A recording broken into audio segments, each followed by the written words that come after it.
Salam delegasi, sahabat delegasi, kita sekarang lagi ngopi santai di Cafe Sketsa, Jalan Pasar 5, Tembung. Kita sekarang lagi coba bincang-bincang santai mengenai lapangan merdeka di hati masyarakat. Kita sekarang ini kehadiran tamu kita, seorang arsitek, dan dia juga menjabat sebagai Ketua Ikatan Arsitek Indonesia Sumatera Utara. Selamat malam Pak Boy Muramawanta Sembiring, Ya, STMT ya. Kita panggil abang aja ini bang ya, biar lebih santai ya. Biasanya juga abang-abang yang manggil. Oke, Bang. Anak Medan kan panggilnya abang. Dan di samping saya juga ada nih pempret kita dari media delegasi. Malam Bang Hendra Haryanto. Malam.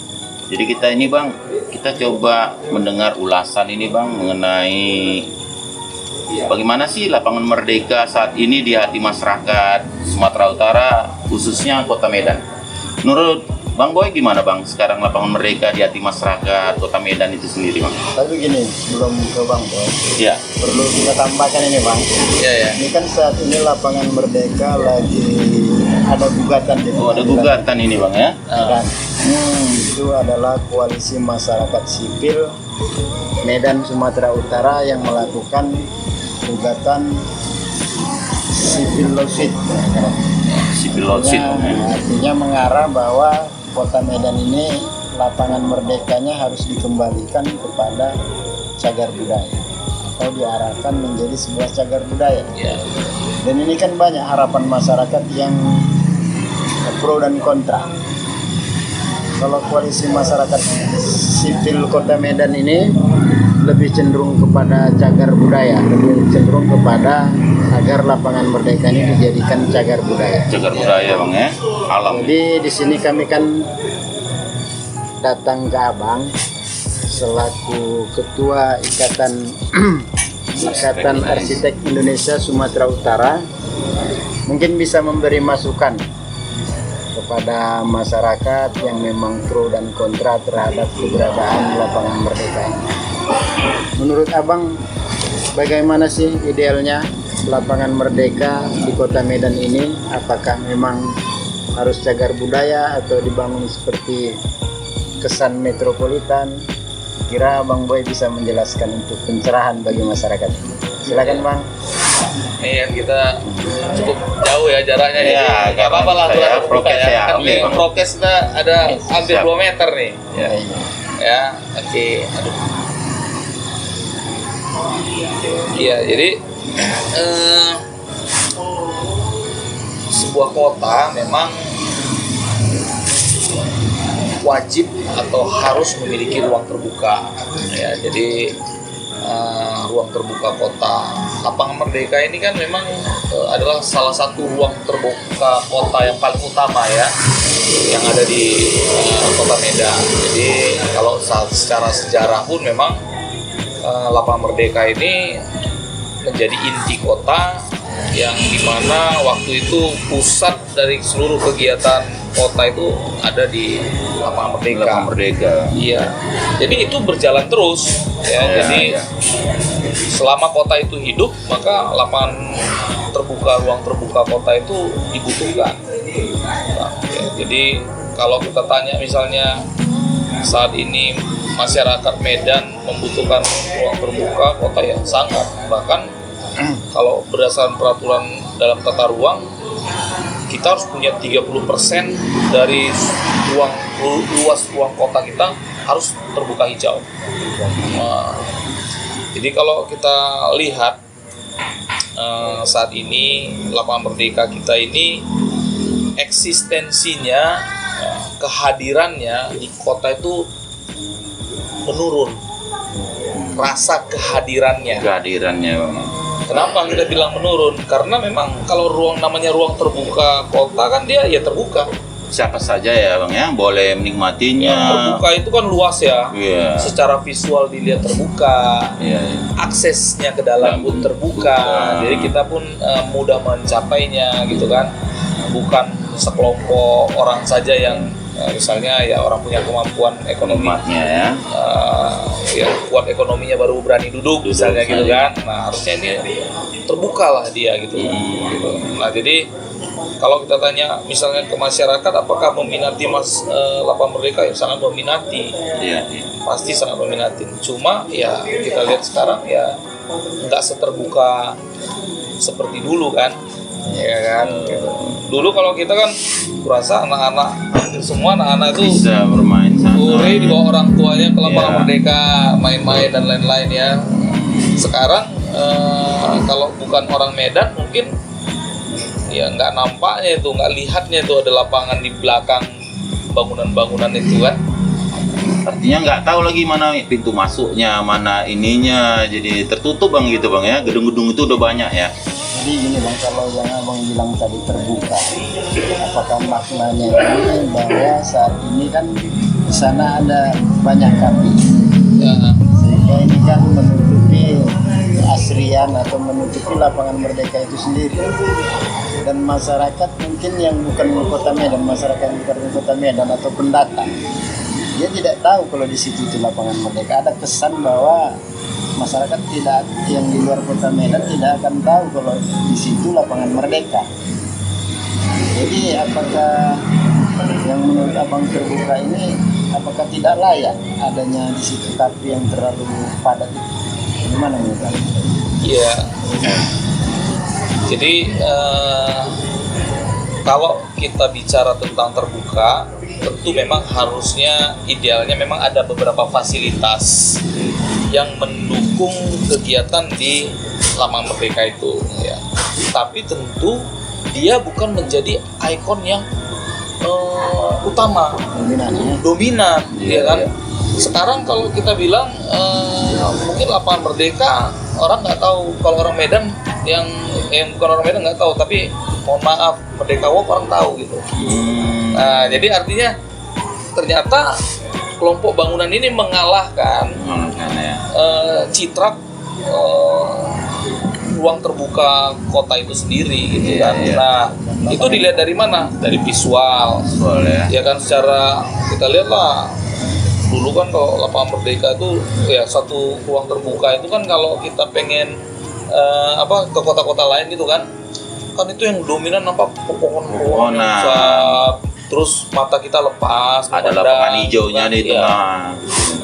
Tapi kalau sekarang kan kita misalnya jalan dari jalan Katamso itu kan, Iya. itu kan kita diapit oleh bangunan kanan dan bangunan kiri. Terus ternyata sampai lapangan Merdeka pun kita tetap diapit Lagi oleh sama bangunan terus kanan dan itu kiri, juga. sampai keliling pun kita Iya. itu kita seperti diapit aja terus, jadi nggak nampak kesan Nggak nampak. ruang terbuka itu hilang gitu kan. Nah jadi kalau kita bilang dominan, udah sangat dominan bangunan jadinya bang di sana. Nah ya Ini apa yang bisa mengikis nilai sejarah.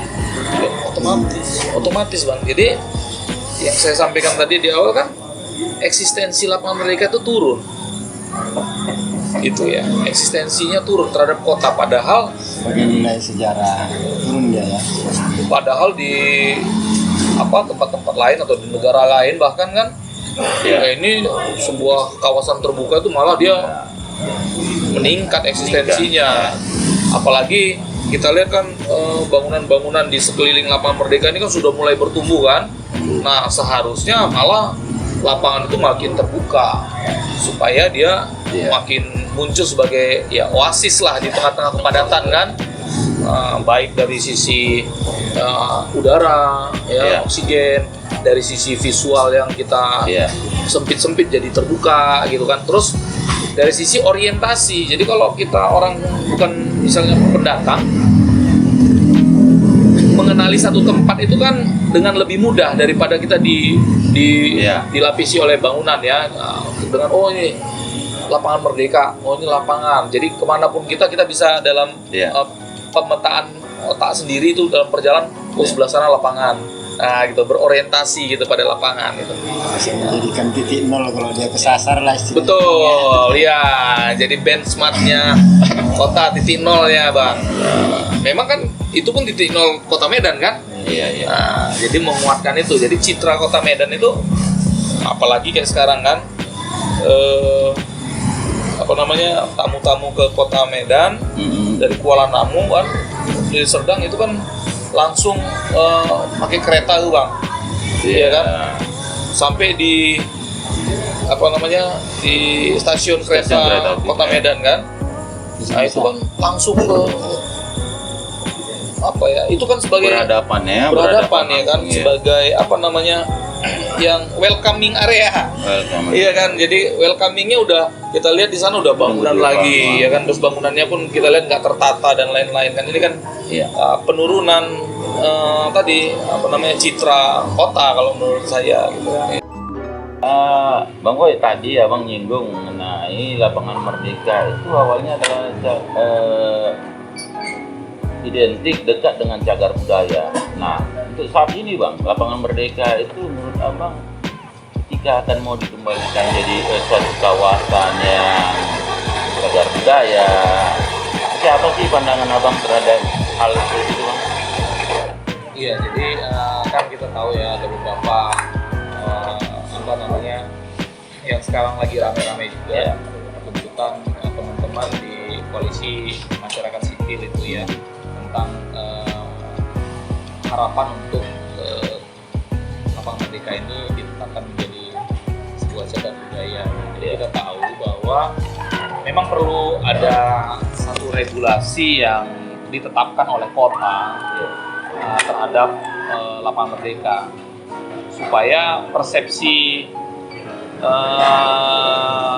eksekutif ya, siapapun nanti eksekutifnya berganti, persepsi tentang lapangan Merdeka itu sudah sama ketika itu sudah diberikan satu ketetapan ya.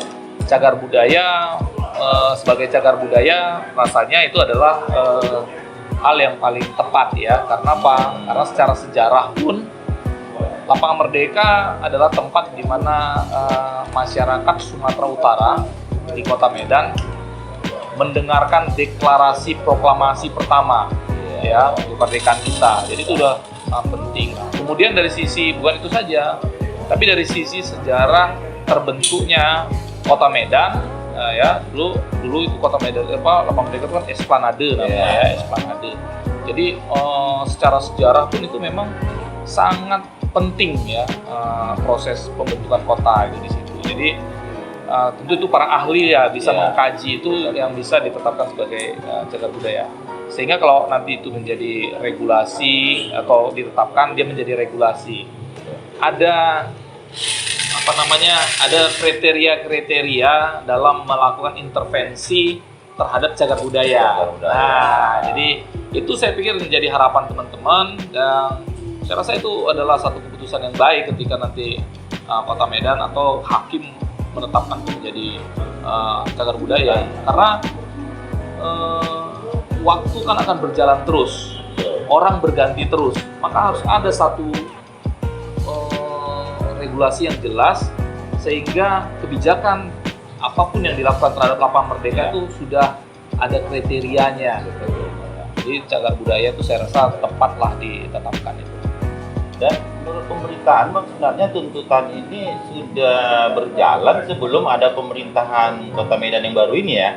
Artinya tuntutan itu jauh berapa tahun sebelumnya ini ya. Maksudnya pemimpin kota yang sekarang. Ya, pemimpin kota. Oh iya, artinya sebelumnya ini sudah lagi proses berjalan aja ya. Sebenarnya perjuangan ini sudah lama ya. Jadi sudah lama tentang lapangan Merdeka itu diharapkan bisa menjadi ruang terbuka yang tanda kutip tadi terbuka bukan secara fisik saja, secara non fisik pun dia harus terbuka ya dengan masyarakat dan lain-lain. Nah, itu sudah lama diperjuangkan. Ya. Iya, tapi kan kita lihat ya, jadi persepsi pemerintah kota atau eksekutif ya tetap aja berbeda persepsi dengan para akademisi, para praktisi ya kan, membangun atau misalnya ada yang melihat bahwa lapangan Merdeka ini bisa jadi sumber pendapatan daerah misalnya kan. Pertanyaannya bisa apa nggak? Bisa ya kan. Tapi apakah itu bisa dikomparasi dengan nilai sejarah? Ya nggak bisa langsung apple to apple ya kan. Tapi ada nilai citra kota yang baik, nggak bisa dirupiahkan. ya kan, bagaimana orang mengenal kota dengan baik, bagaimana kota itu bisa membuat orang bahagia, banyak masyarakat senang. Itu kan nggak bisa dirupiahkan dengan begitu aja. Jadi nilai pembangunan itu nggak selalu harus dengan berapa didapat kota, berapa uang yang masuk ke nggak begitu. Jadi dengan kota, dengan lapangan Merdeka ini sebagai ruang terbuka kota, ya nilai ekonomi bukan jadi yang utama. Lapangan Merdeka itu jangan dianggap sebagai sumber ekonomi lah, kira-kira begitu. Nggak ke situ dia, tapi dia ada nilai sejarah. Nilai sejarah. Iya kan? Atau aktivitas masyarakat. Terus hutan kota memproduksi oksigen, ya kan? Jadi dia nggak bisa dia wah ini lebih berekonomi. Nah, maksudnya dengan adanya kebijakan dia sebagai cagar budaya, jelas kriterianya gitu kan, nggak boleh dibuat jadi nilai ekonomi yang gitu lah. Jadi artinya masih ada kaitannya dari sudut pandang seorang arsitek dengan pemerhati budaya ya saat ini melihat lapangan Merdeka itu ya.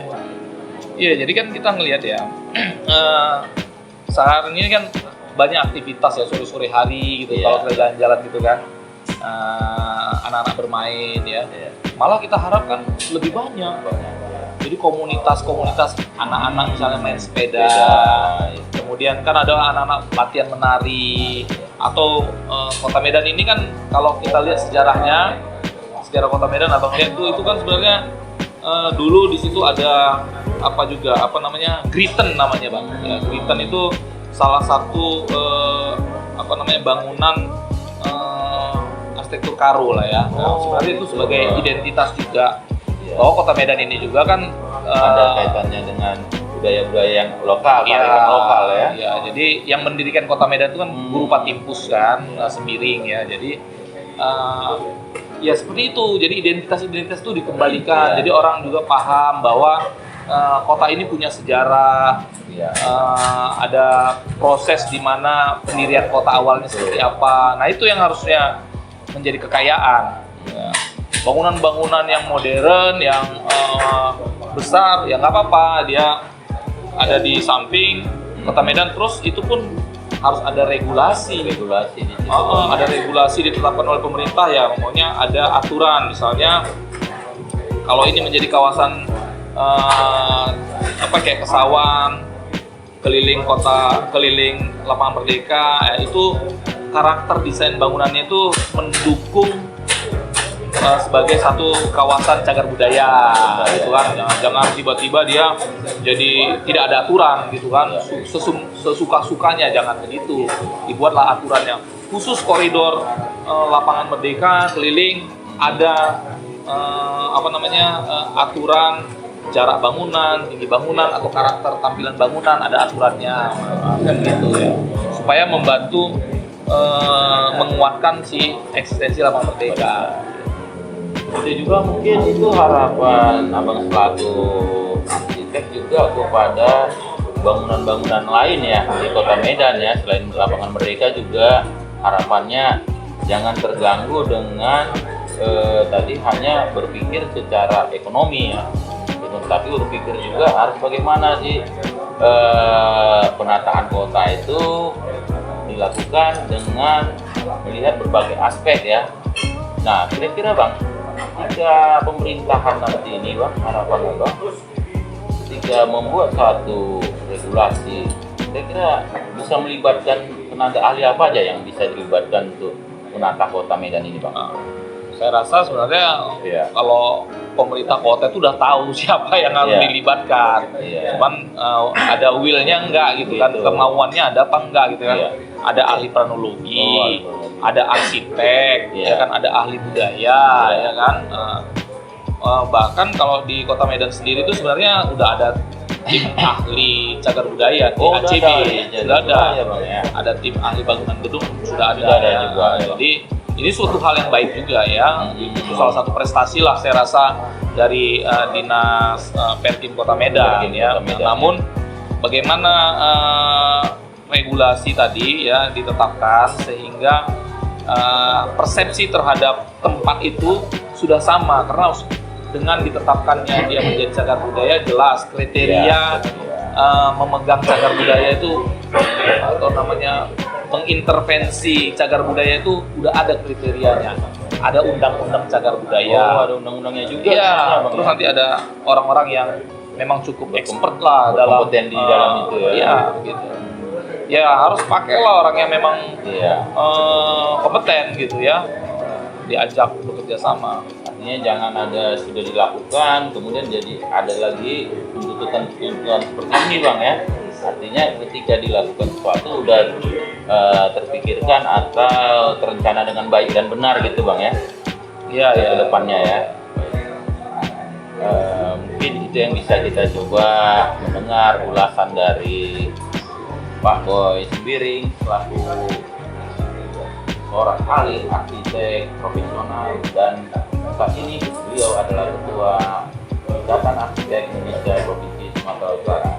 Mungkin itu yang bisa coba kita ulas, lapangan merdeka di hati masyarakat Kota Medan maupun secara umum masyarakat Sumatera Utara, dan lebih luas lagi adalah kebanggaan seluruh rakyat Indonesia. Demikian kita bisa bincang-bincang bersama Pak Boy. Salam delegasi.